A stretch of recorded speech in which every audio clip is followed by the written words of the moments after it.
Excellent. Mais bonjour tout le monde. Je vois qu'il y a des gens qui se connectent au fur et à mesure. En commençant, je vais dire un gros merci à tous de vous joindre à nous. On est super contents de pouvoir échanger avec vous durant les prochaines 45 minutes sur donc ce sujet qui, je pense, on entend parler beaucoup ces derniers mois. Donc, un webinaire qui porte sur le sujet « Mesurer la marque employeur, stratégie et indicateurs clés ». Donc, encore une fois, bonjour à tous. Mon nom est Nisrine. Je suis directrice de compte chez Sigma.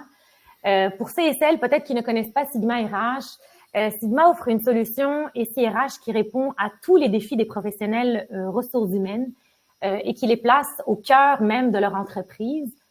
L'offre de Sigma couvre autant la gestion administrative, le temps, les talents, la santé et sécurité au travail ainsi que les relations de travail. Donc, comme je disais, en 2024, la marque employeur est plus que jamais un levier stratégique incontournable pour attirer et retenir les talents. Mais encore faut-il savoir la mesurer afin d'agir là où ça compte et ainsi de pouvoir s'adapter en tant qu'organisation. Donc aujourd'hui, pour parler du sujet, j'ai avec moi deux spécialistes. Tout d'abord, Gabriel Tremblay. Gabriel est directeur innovation chez 724. Bonjour. Bonjour Gabriel. Gabriel aide les entreprises canadiennes et internationales à faire de leur marque employeur le pilier de leur culture d'entreprise. 724 d'ailleurs est une agence marketing qui est spécialisée en ressources humaines de renommée avec des bureaux autant au Québec qu'à Vancouver. Gabriel, bonjour et merci de te joindre à nous. Ça fait plaisir, merci. Avec nous également, Guillaume Lapierre. Guillaume est directeur de projet SIRH. Il est également directeur des services professionnels au sein de Sigma depuis plusieurs années. Guillaume excelle dans l'évaluation des besoins clients, dans l'optimisation des systèmes SIRH pour renforcer les processus RH et la visibilité des ressources humaines dans leurs organisations. Guillaume, merci beaucoup de te joindre à nous. Ça me fait plaisir. Bonjour, Nisrine. Bonjour. Donc, brièvement, pour vous présenter en fait le programme qu'on a pour les prochaines 45 minutes. Tout d'abord, on va parler de qu'est-ce que la marque employeur, c'est quoi le pouvoir d'attraction que la marque employeur a pour la rétention des talents. On va également discuter de la façon dont on est en mesure de la mesurer à travers donc des indicateurs clés à surveiller. Et on va également regarder comment est-ce que l'utilisation d'un SIRH peut nous aider à mesurer et à renforcer la marque employeur au sein des différentes organisations. Donc, je tiens à préciser qu'on aura une période de questions à la fin de la présentation. On vous invite d'ailleurs tout au long de la rencontre de partager vos questions via le chat que vous devriez voir en bas à droite de l'écran. On va donc y répondre à la fin. Juste pour mentionner qu'on va vraiment s'assurer de répondre à toutes les questions si jamais on n'a pas de temps via notre site web. On vous indiquera donc la façon que vous pourrez aller retrouver les réponses. Aussi, j'aimerais mentionner qu'un enregistrement de cette rencontre vous sera partagé également par courriel par la suite. Comme ça, vous pourrez le consulter. Excellent. Donc, tout d'abord, pour rendre les choses un petit peu plus interactives avec vous, on aimerait vous poser une question. Je pense que ça va nous aider d'entrer dans le vif du sujet. Donc, vous allez tous donc voir à l'écran un sondage qu'on va vous demander de répondre. La question est la suivante. Votre organisation a-t-elle une marque employeur? Donc, on vous invite à répondre oui, non, je ne sais pas. Donc, au meilleur de vos connaissances et de soumettre le vote par la suite. Je pense que ça va déjà nous donner une idée et nous guider dans les conversations qu'on va pouvoir avoir. Donc, on va laisser quelques secondes pour que tout le monde puisse répondre.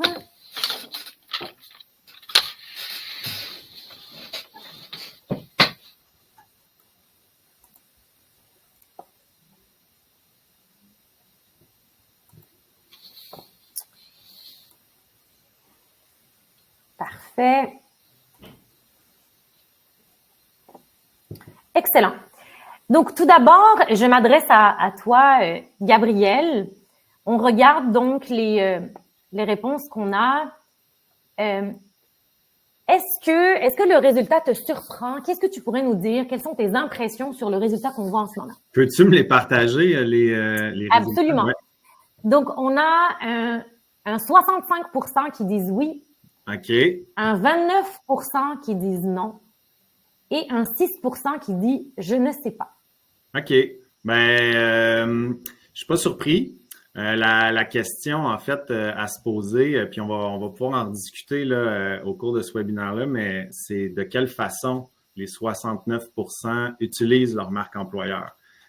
C'est quelque chose d'avoir une marque employeur, donc c'est une bonne nouvelle. Je pense que si on avait posé cette question-là il y a quelques années, on serait à comme 20% peut-être.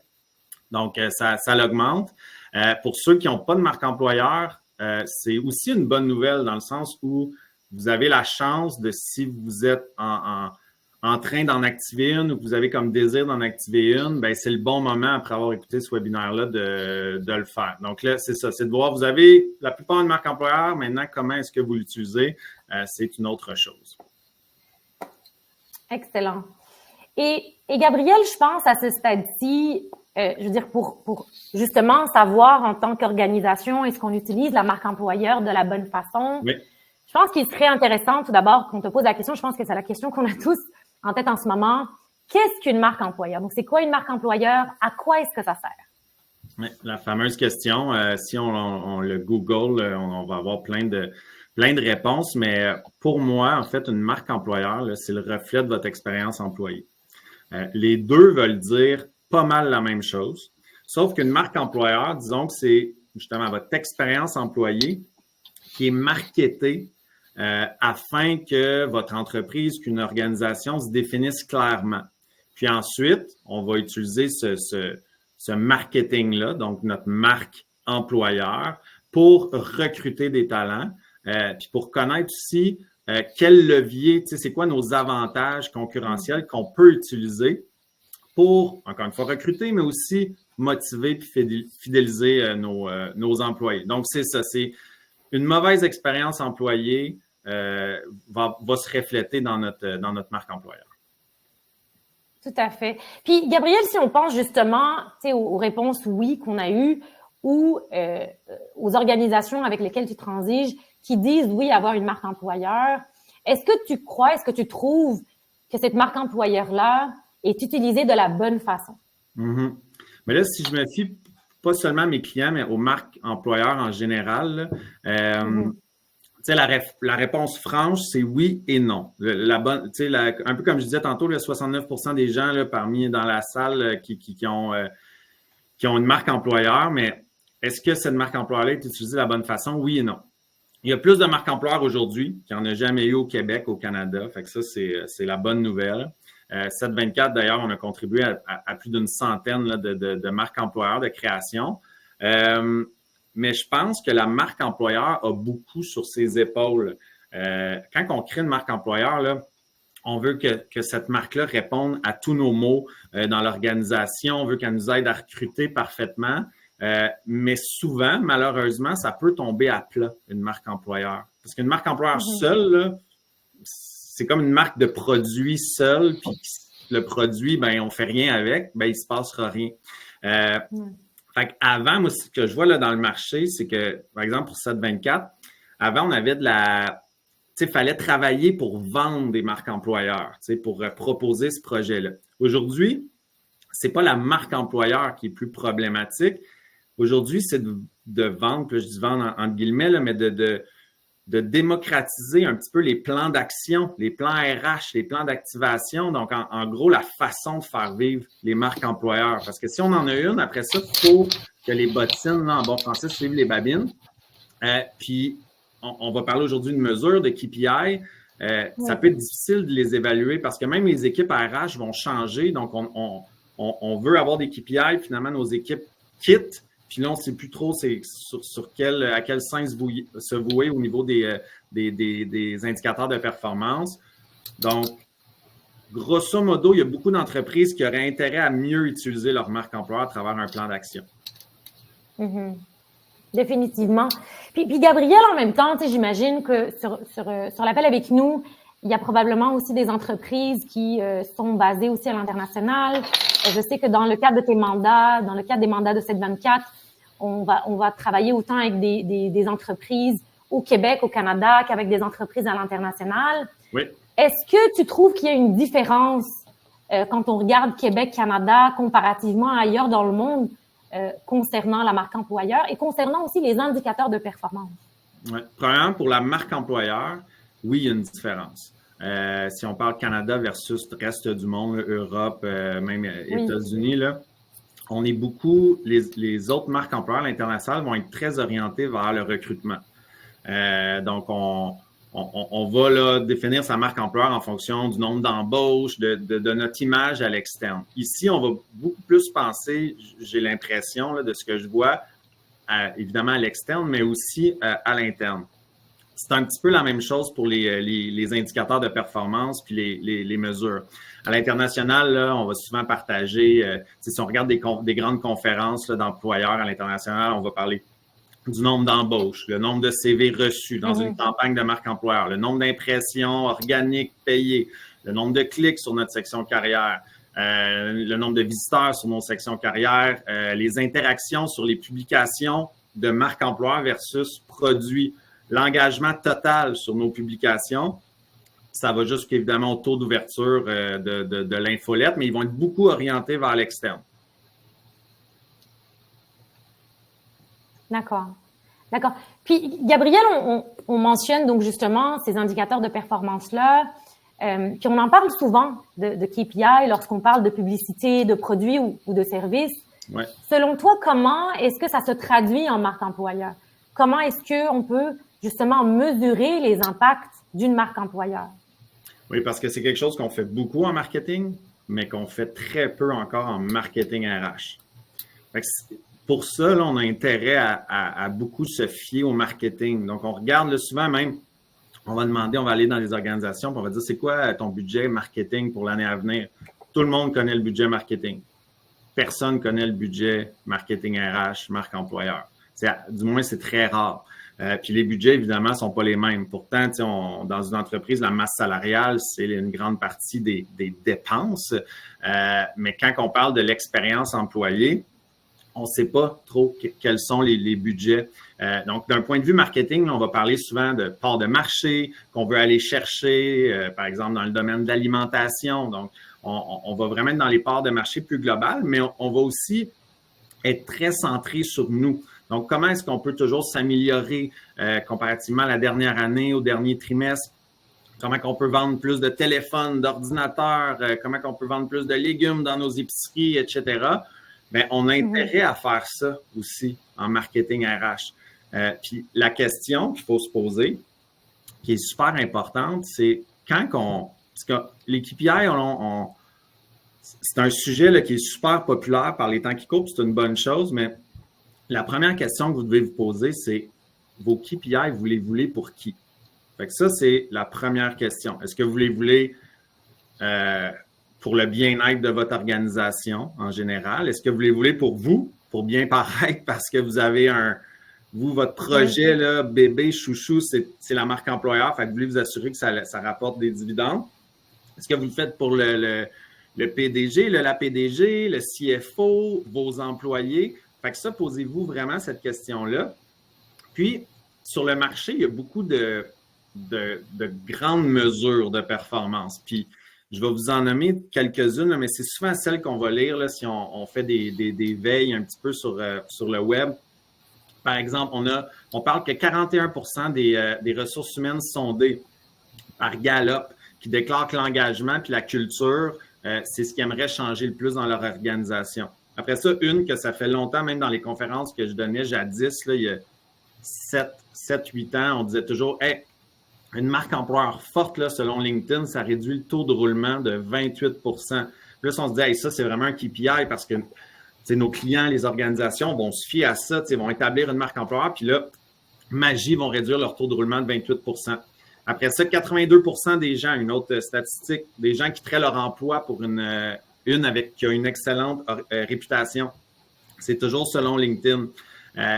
Fait en gros, là, ce que j'ai envie de dire, c'est on se fout un petit peu de ces statistiques-là. Là. Ces statistiques-là n'ont pas d'importance parce qu'elles sont tellement relatives. Si on dit que notre taux de roulement va être réduit de 28 si on a une bonne marque employeur, vraiment, c'est quoi une bonne marque employeur? Deuxièmement, est-ce qu'on est plus avec des employés de production, des employés col blanc? Il y a tellement d'impondérables qui viennent jouer là-dedans qu'on ne peut pas se fier à ces grandes statistiques-là. Donc, ce que j'ai envie de vous dire aujourd'hui, là, ce que vous devez retenir, là, c'est que les KPI les plus importants que vous devez avoir, ce sont vos KPI à vous, à votre organisation, dans votre maison, dans votre entreprise. Fait qu'il faut partir avec la donnée zéro. La donnée zéro, là, on se dit, puis c'est pour ça que je disais aux 25-28 de personnes là, d'entreprises qui n'ont pas de marque employeur, là, ben vous êtes encore à la donnée zéro, là, sans doute. Puis, ceux qui ont une marque employeur actuellement, vous l'avez déjà quantifié peut-être cette donnée zéro-là. Si vous ne l'avez pas encore faite, c'est le temps de le faire. Puis, qu'est-ce que je veux dire par donnée zéro? C'est d'avoir le plus de statistiques possible au niveau des ressources humaines puis dans votre expérience employée. Ça peut être un affichage de poste. Ça dure combien de temps un affichage de poste chez nous en général? C'est quoi notre taux de roulement total? C'est quoi notre coût moyen par embauche? Est-ce qu'on a déjà fait un sondage d'expérience candidat? Ça, nous, on l'a déjà fait en groupe de discussion, là, demander même des gens qui ont refusé une offre. Pourquoi ils ont refusé l'offre? Vous pouvez même aller jusqu'à faire une veille numérique sur le nombre de commentaires positifs que vous avez versus négatifs sur les médias sociaux. Ça peut être le ratio des employés qui proviennent de la diversité, taux de roulement, etc. Donc, quand je dis que ça peut être très, très varié, puis quand je dis qu'il faut que vous sachiez c'est quoi le but de vos mesures? Parce qu'on peut avoir là, des centaines de mesures, mais vous, c'est quoi votre objectif principal avec ces mesures-là? Nous, ce qu'on fait davantage chez 724, c'est que quand on va créer une marque employeur, on fait un sondage d'engagement. Le sondage d'engagement là, va venir calculer la mission, les valeurs, l'innovation, la réputation, les relations, le leadership, les outils de travail, les conditions de travail, la reconnaissance, les communications internes, la DEI, puis le stress au travail aussi, puis ultimement l'engagement puis la fierté. Fait que c'est ça, quand on part de données zéro, là, c'est ce genre de sondage-là qui va nous dire hey, on en est où là? Tu sais, si mes missions valeurs, là, j'étais à 65 %, mais là, mon KPI, là, c'est de dire je veux augmenter ça de 10 %. Donc, qu'est-ce que je vais faire pour augmenter l'adhésion aux missions, à la mission puis aux valeurs? Puis là, on vient justement de le faire avec un client qui a augmenté de 14 % cet aspect-là. Donc là, lui, il avait sa donnée zéro, mais il a aussi pris des actions concrètes pour augmenter justement de 14 %. Fait que c'est ça votre donnée zéro, mais du moment que vous avez une donnée zéro, vous devez refaire un sondage par la suite pour savoir si... Et Gabriel, justement, en parlant de sondage, on parle donc de sondage de mobilisation qui peut être justement une façon de mesurer et d'ajuster notre marque employeur. Mm-hmm. On est curieux justement de voir avec les différentes personnes qui sont sur l'appel avec nous, avez-vous déjà fait un sondage de mobilisation dans votre organisation? Donc, répondez encore là, vous devriez voir la réponse sur votre écran. Ça peut être dans l'organisation à laquelle vous êtes en ce moment, dans une organisation précédente. Donc là, je vois les résultats. Là, c'est ça, on est à donc 65 % qui disent oui. Oui.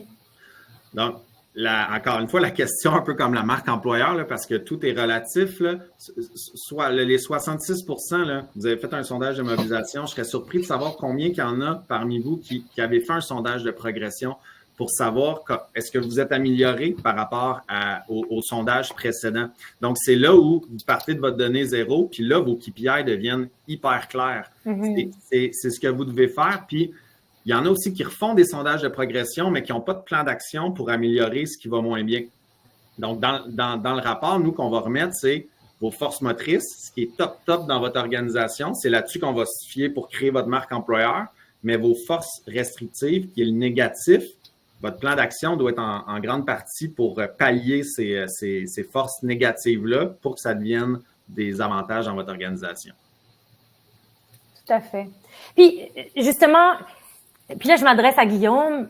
Une fois qu'on a sélectionné nos indicateurs de performance stratégique, comme on disait, comment est-ce que on peut utiliser, donc en tant qu'organisation, comment est-ce qu'on peut utiliser les données pour être en mesure de suivre et d'optimiser ces indicateurs-là? En quoi est-ce que, notamment, l'utilisation d'un SIRH peut-elle faciliter ce processus-là? Mais, je pense qu'on oublie souvent, c'est que le SIRH, c'est un petit peu la porte d'entrée. Donc, ce qui va permettre, moi, un SIRH, c'est justement d'avoir cet aspect collaboratif entre les employés, entre les gestionnaires, entre la haute direction, puis entre les ressources humaines. C'est un peu ça le but du SIRH. C'est de, bien sûr, de sortir des données, d'aller chercher la donnée, de voir justement les progressions qu'on va avoir. Mais le premier but, ça va vraiment de personnaliser nos indicateurs, mais d'ouvrir cette porte-là pour avoir une collaboration entre les employés, puis entre justement nos gestionnaires, les ressources humaines, puis la haute direction. Donc ça, c'est le but premier. Puis une fois que cette collaboration-là est un peu mise en place, puis une fois qu'on est capable d'aller chercher cette rétroaction-là des employés, c'est là que la donnée elle commence à être intéressante. Gabriel le mentionnait, on fait des sondages à savoir pourquoi j'ai des candidats qui n'ont pas en fait pris mon offre. Mais on parle de KPI, puis on se dit, OK, je vais aller justement savoir combien de personnes ont postulé selon les gens qui ont postulé, combien de personnes j'ai engagées. Donc, ça, c'est des KPI qu'on va sortir, qu'à peu près toutes les entreprises vont vouloir avoir. Mais ce qui est important, c'est de chercher plus loin, puis justement de savoir, si j'ai un candidat qui a refusé mon offre, pourquoi il a refusé? C'est sûr qu'il y a des grandes tendances, salaire, conditions, réputation. Mais l'important, c'est d'aller plus loin que juste le chiffre. Gabriel l'a mentionné, on veut partager nos valeurs, les gens le connaissent à 65 %, les gens adhèrent à 65 %. Puis dans le cas qu'il a fait, il y a une augmentation de 14 %. Donc, ça vient d'un plan d'action, ça vient de sondage qu'on va faire. C'est d'analyser cette augmentation-là, elle est due à quoi? Qu'est-ce qui m'a permis d'augmenter mon pourcentage? C'est pas juste de sortir le 14 %. Ça l'a augmenté de 14 %. C'est toujours aussi une question d'effort. C'est où que je dois mettre mon effort. Puis quand on a des plus petites organisations, c'est ça qui est important. On ne peut pas mettre nos efforts partout. Mais cette augmentation-là, elle est due à quoi? Quand on parle de chercher la donnée, quand on parle d'un SIRH, ça va être cette ouverture-là que mon SIRH va me permettre de faire. Il va me permettre justement d'aller voir mon taux de roulement. Puis là, c'est sûr que des fois, on va pousser un petit peu plus loin. C'est quoi mon taux de roulement volontaire et involontaire? Mais des fois, il faut même se poser la question pour mes gens qui quittent, mais c'est important de les sonder. Pourquoi tu quittes? Puis là, il va y avoir des réponses. Oui. C'est pas toujours des réponses qui sont agréables à savoir, mais c'est ces réponses-là qu'on va être capable d'aller chercher qui vont justement nous permettre, avec la rétroaction, de s'attaquer puis de venir, est-ce que le plan d'action que j'ai mis en place, est-ce qu'il est toujours valable, si je pourrais dire ainsi, c'est peut-être pas le bon terme, mais comment je dois l'ajuster? Donc, si on se rend compte que c'est une problématique sur nos valeurs, si on se rend compte que c'est une problématique de nos employés, on les rémunère pas assez bien, mais ça permet après justement de trouver ma donnée, mais de personnaliser nos KPI. De juste dire, j'ai un taux de roulement de 15 %, c'est sûr que c'est intéressant de savoir son taux de roulement, mais il faut le pousser plus loin. Fait que le SIRH, c'est ce qui va me permettre. Il va me permettre de sonder mes employés, il va me permettre de sonder mes candidats, puis il va me permettre d'avoir cette rétroaction-là. Avec cette rétroaction-là, c'est là que les plans d'action qui sont mis en place quand je fais ma marque employeur, puis les sondages que je vais faire tout au long de ce processus-là, ça va me permettre de remettre un peu en cause nos plans d'action. Tu sais, le jour 1, mes statistiques 1, mes statistiques 6 mois, 1 an plus tard, les employés peuvent changer, mes RH peuvent changer, mais si on est capable de personnaliser nos KPI, puis bien sûr, tu sais, qui dit personnalisation des KPI dit qu'il faut que mon SIRH me permette de personnaliser aussi la solution. C'est un petit peu ce qu'on fait chez Sigma. Ce que ça va permettre, c'est d'adapter mes processus. Si je refais toujours la même chose, je risque généralement d'avoir le même résultat. Donc, c'est là que ça va permettre un SIRH, du moins un bon SIRH, ça va être d'adapter ces processus-là, de mettre en place des nouveaux processus. Si on réalise que la problématique en ce moment, c'est un problème de communication entre mes valeurs de la haute direction puis comment ceux-là sont véhiculés au niveau de mes employés, il faut que je puisse mettre des processus en place. Il faut que je puisse aller sonder mes employés. C'est là, je pense, qui est important. C'est cette configuration-là qui est disponible dans les SIRH qui va me permettre de sortir des KPI là, très classiques, mais de pousser plus loin puis de venir les adapter à ma réalité, moi, en tant qu'entreprise, Puis cette réalité-là va différer. J'ai 15 employés, j'ai 250, puis j'ai 1500 employés. C'est sûr que c'est pas la même façon de communiquer. C'est là que le SIRH, il faut qu'il s'adapte à ce niveau-là.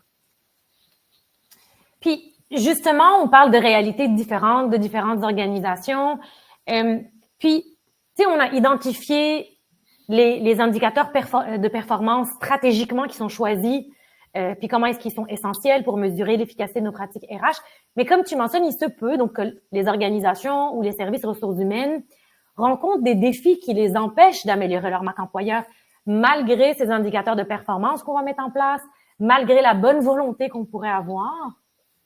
Puis là, je m'adresse justement aux personnes qui sont avec nous sur l'appel. La question est la suivante. On aimerait donc savoir si c'est le cas pour vous également. La question est, quels sont les plus grands défis que vous rencontrez dans l'amélioration de votre marque employeur? Puis on a partagé justement des réponses qu'on voit un peu en discutant avec différentes organisations, lesquelles que vous estimez qui représentent votre réalité. Donc, encore là, vous allez avoir le sondage sur l'écran. On invite à vous répondre à ce que vous répondiez au meilleur de vos connaissances. OK. Je vois que le manque d'outils et de ressources revient le plus souvent. Et c'est d'ailleurs ce qu'on voit le plus dans nos échanges avec les différents clients. Et l'autre qui revient aussi, c'est la difficulté à mesurer l'impact. C'est ça. C'est les deux qui aussi. C'est difficile de mesurer l'impact quand tu n'as pas d'outils et de ressources. Tout à fait. Exact. Tout à fait. Ça va ensemble. Mais ça rejoint, en fait, c'est intéressant parce que ça rejoint tout à fait la réalité qu'on rencontre lorsqu'on parle aux différentes organisations. Puis là, Guillaume, justement, basé sur ces différents challenges que les organisations ont, tu sais, on se pose la question, comment, justement, SIRH peut nous aider à élaborer des stratégies qui vont être beaucoup plus complètes pour qu'on soit capable, en tant qu'organisation, de réellement améliorer notre marque employeur.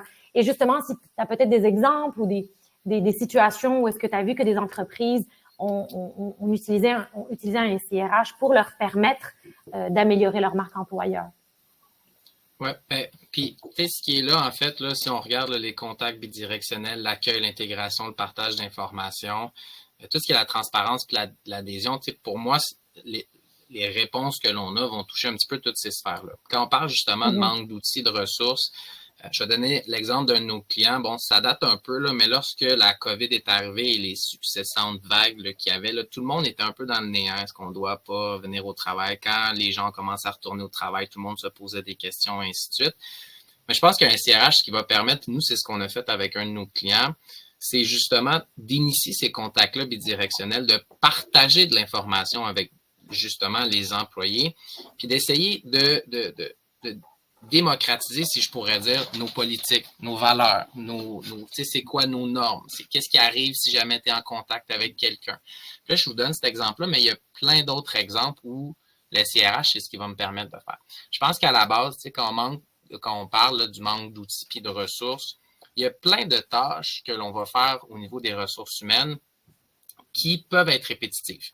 Je vais vous donner l'exemple. Moi, j'ai eu il y a quelques semaines, je suis allé avec mes enfants au dentiste. Puis là, je me posais la question, OK, ben, c'est quoi nos politiques d'avantages sociaux chez Sigma? Moi, je suis l'employé typique, si je pourrais dire, au niveau administratif. Là, je sais, j'ai reçu mon guide, on m'a tout expliqué ça, je l'ai regardé, je l'ai signé à peu près comme tout le monde, je l'ai lu pendant 45 secondes. Et notre SIRH, ce qui m'a permis, c'est que je suis allé sur notre plateforme. J'ai posé la question, hey, dentiste. J'ai juste écrit dentiste. Puis avec ce que nous, on appelle un centre de services partagé, mais bref, l'important, c'est qu'on communique.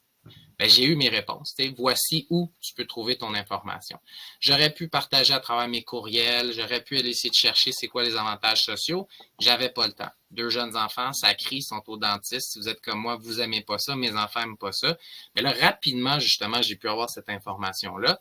Puis au lieu d'appeler notre conseillère ressources humaines, de prendre son temps, puis elle est probablement en train de faire d'autres tâches où je vais l'interrompre. On le sait tous, dès qu'on se fait interrompre, c'est un 10-15 minutes, là, le temps de reprendre un peu le beat.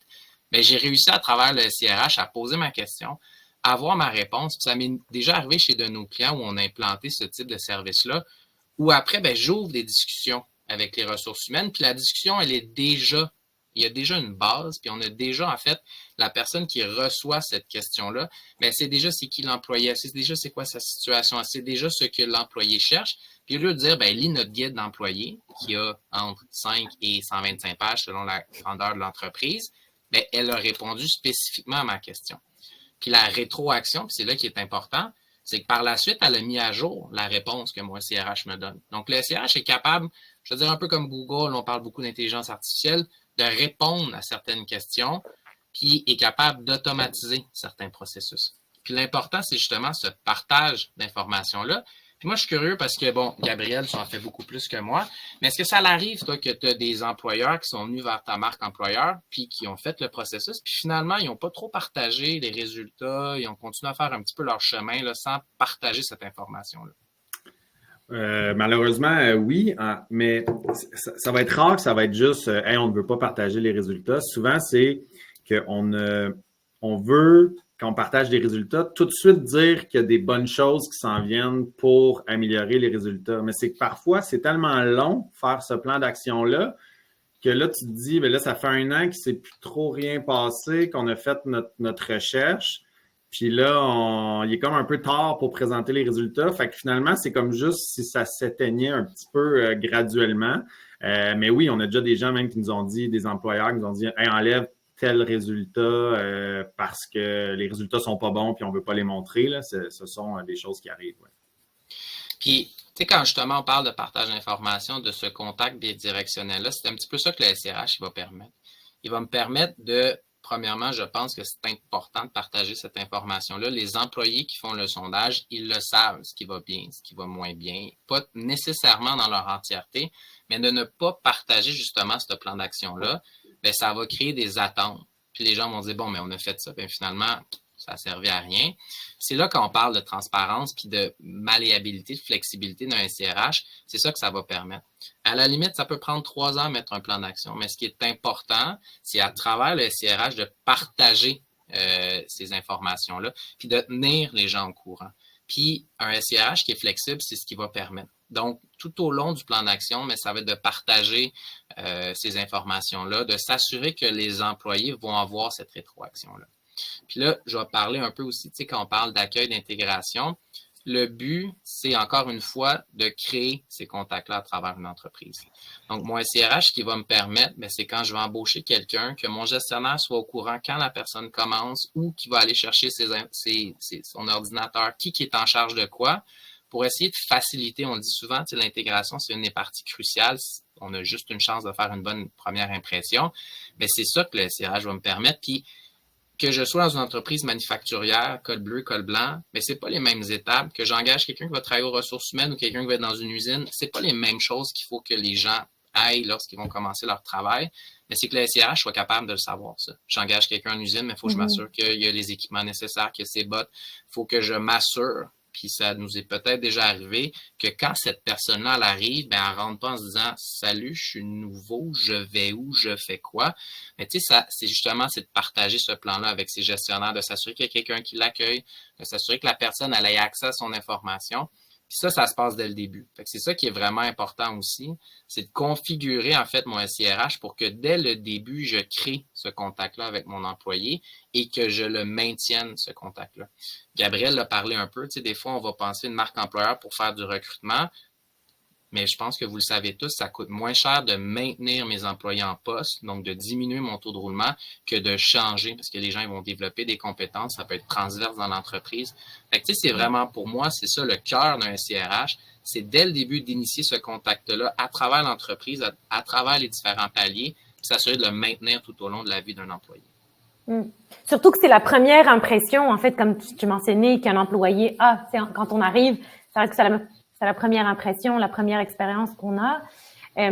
Puis, merci beaucoup, Guillaume. Puis j'entends beaucoup, tu sais, parler justement de pouvoir communiquer, de pouvoir partager l'information. Je trouve pertinent le commentaire de Dani qui dit faire passer le réel auprès de la direction qui tient beaucoup compte de l'aspirationnel. En fait, ça nous donne une meilleure idée de ce qui se passe vraiment au sein de l'organisation, plutôt que justement d'aspirer à des choses qui... j'aimerais à présent, je vois qu'on a quelques questions, j'aimerais à présent en prendre quelques-unes. Tout d'abord, Anne-Sophie qui demande: est-ce qu'une marque employeur est pertinente à mettre en place pour un organisme à but non lucratif? Et si oui, comment adapter la mise en place d'une marque employeur avec des moyens financiers et humains très limités? Et je trouve que ça correspond également à la question de Solène par la suite, qui parle justement dans le cas d'une petite organisation. Donc, en fait, quand on a un nombre limité d'humains, un nombre limité de moyens, comment est-ce que ça peut se faire? Peut-être, Gabriel, si tu peux prendre la question. La réponse, c'est oui. C'est sûr qu'on n'ira pas de façon si exhaustive peut-être que dans une organisation de 5 000 à 48 000 employés. C'est pas la même chose, évidemment, mais il y a une beauté quand même à être, puis une complexité plus réduite quand on est une petite organisation. On peut, tu sais, je disais moins de 10 employés, là. En gros, c'est sûr que je vais prêcher pour ma paroisse. Parfois, c'est bon d'y aller quand même à l'externe pour la partie recherche parce que on va vouloir demander à nos gens vraiment qu'est-ce qu'ils aiment, qu'est-ce qu'ils aiment moins, puis ils le diront peut-être pas nécessairement devant une personne au RH ou devant la chef d'entreprise. Mais du moment que cette partie-là est faite, qu'on est capable de définir vraiment qui on est, qu'est-ce que nos employés aiment, après ça, les actions pour recruter, pour mobiliser nos gens, sont plus faciles parce qu'on sait ce que nos gens aiment. Donc, on sait quelles actions qu'on doit continuer de faire. Puis, pour faire pour augmenter notre notoriété à l'externe, puis inciter d'autres gens à venir travailler dans notre organisation, qui de mieux pour faire pour parler de nous que nos employés. Puis aujourd'hui, à l'ère des médias sociaux, puis des Indeed qui mettent de l'avant beaucoup, des plateformes de recrutement qui mettent de l'avant beaucoup l'employé, c'est possible pour vos employés d'être des ambassadeurs. Puis on le voit ça aussi beaucoup à l'international, là, dans des plus petites organisations. Fait qu'il y a, je pense que vous avez intérêt à le faire, même si vous êtes une petite organisation. Puis il y a un côté qui peut vous faciliter la vie même avec ça. Puis je trouve l'autre question aussi pertinente. Quel est le meilleur argument pour convaincre une direction à investir temps et ressources dans une marque employeur? Oui, c'est sûr que pour cette partie-là, je dirais que, tu sais, quand on parle de la donnée zéro, là, ça peut être déjà, je ne peux pas comprendre qu'une direction ne voudrait pas avoir cette donnée zéro-là. Donc, qu'est-ce que nos employés aiment, qu'est-ce qu'ils n'aiment pas? Puis après ça, on s'arrange pour aller chercher la donnée de progression. Puis c'est là où la haute direction va voir les avantages de faire cette action-là. Mais si une autre direction, d'emblée, ne croit pas au fait d'améliorer l'expérience employée, en toute honnêteté, je ne sais pas ce que ça va prendre autre que... Souvent, ce qu'on va faire, c'est qu'on va amener des résultats. On va montrer que l'expérience employée et la mobilisation va avoir un impact direct sur la performance. On parle de 150 plus. Une entreprise va être 150 plus performante quand on a des employés mobilisés. Donc, ça l'aide aussi au niveau produit. Puis ça peut aider des chefs d'organisation à aller de l'avant. Si je fais un petit peu de pouce sur ça aussi, ce qui est important à ce niveau-là, c'est de pouvoir, puis on en a parlé un peu, faire parler les chiffres. Donc, tu sais, toute direction va dire, OK, c'est quoi mon taux de roulement? Mais si j'ai pas, puis je pense que c'est cet aspect-là qui est important, si j'ai pas ma donnée zéro, c'est bien beau de dire que j'ai 23% de taux de roulement. Si je suis pas capable de comprendre pourquoi j'ai ce taux de roulement-là, si je suis pas capable de l'analyser, je vais faire des efforts. Puis je vais me dire, c'est peut-être pour X raisons. Je vais travailler sur ça. Ça va descendre de 3%. Puis là, on peut avoir des causes à effet qui ne sont pas nécessairement véridiques. C'est là que c'est important. Ces investissements-là, premièrement, ça me permet d'avoir ma donnée zéro. Puis c'est cette donnée zéro-là, après, qui va me permettre d'ajuster le tir. Puis de comprendre c'est où que je dois mettre l'effort. Surtout quand on a des plus petites compagnies là, avec des ressources limitées. Je ne peux pas m'attaquer à toutes les problématiques.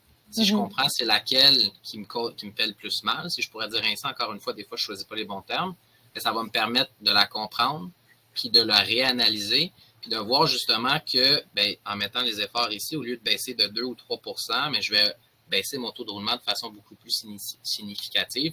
Ça s'applique un peu partout. Fait que c'est ça que je pense qui est important, c'est que c'est cette donnée zéro-là, ce qu'elle va me permettre, c'est par la suite d'analyser mes résultats, puis de comprendre, puis de voir dans mes plans d'action qui vont être mis en place, est-ce que ces plans d'action-là, il faut que je les revoie, ou est-ce qu'ils font du sens, puis est-ce qu'ils fonctionnent. C'est ça qui est important, puis on parlait justement de communication, puis de partager ces résultats-là. Bien, ce chiffre zéro-là, il est important de le partager pour après dire à nos employés, bien, écoutez, on est conscient, on sait c'est ça, puis maintenant on va travailler de cette façon-là à essayer d'améliorer les situations. Puis quand je vois le commentaire là, que tu lisais tantôt, Nisrine, faire passer le réel de Danny Leduc, le réel auprès de la direction qui tient beaucoup compte de l'aspirationnel. En fait, les deux doivent être communiqués. Pour aller vers notre idéal, notre aspirationnel, il faut tenir compte du réel. Et pour que les employés embarquent dans le réel, ils doivent connaître l'aspirationnel de leur direction. Puis c'est là où souvent il y a un clivage. En tant qu'autre direction, on veut communiquer c'est où qu'on veut se rendre. Là. Tu sais, s'il y a un gros nuage puis on ne sait pas trop où on veut aller, ben ça peut créer de l'incertitude. Là. Fait que, puis si à la limite, si on ne le sait pas où on veut aller, il faut le communiquer, ça, dire regarde, on essaie des choses, là, on innove, on ne sait pas trop si ça va fonctionner, mais embarquez avec nous, là, puis on fonce droit devant, mais il faut qu'il y ait cette communication-là de part et d'autre. OK. Tout à fait. Non, c'est un très bon point. Je vois qu'il n'y a pas d'autres questions et je vois en même temps qu'on arrive tranquillement à la fin de la rencontre. Je tiens à préciser que si jamais vous avez des questions, vous aimeriez nous contacter, je vous invite à aller sur notre site web ou aller nous suivre, interagir avec nous sur les différents réseaux sociaux. On est présent sur les différentes plateformes. À ce stade-ci, j'aimerais vous remercier. Un gros merci à tous d'avoir été des nôtres aujourd'hui. Merci de partager une partie de votre lunch aussi avec nous. Comme j'expliquais au début, on vous enverra un enregistrement donc de la rencontre d'aujourd'hui. Un gros merci à Gabriel et à Guillaume également. Merci beaucoup de vous être rejoints à nous. Merci d'avoir partagé autant d'informations avec nous sur un sujet, je pense, qui prend de plus en plus d'ampleur au sein des différentes organisations. Et je vais vous souhaiter de passer une excellente journée. Comme je disais, suivez-nous sur LinkedIn également. On partage souvent des communiqués, des informations sur des différents webinaires, des événements qui s'en viennent. On aimerait beaucoup vous voir là-dessus également. Donc, bonne journée à tous et au plaisir de vous voir bientôt. Au revoir tout le monde. Merci beaucoup. Au revoir. Bye-bye.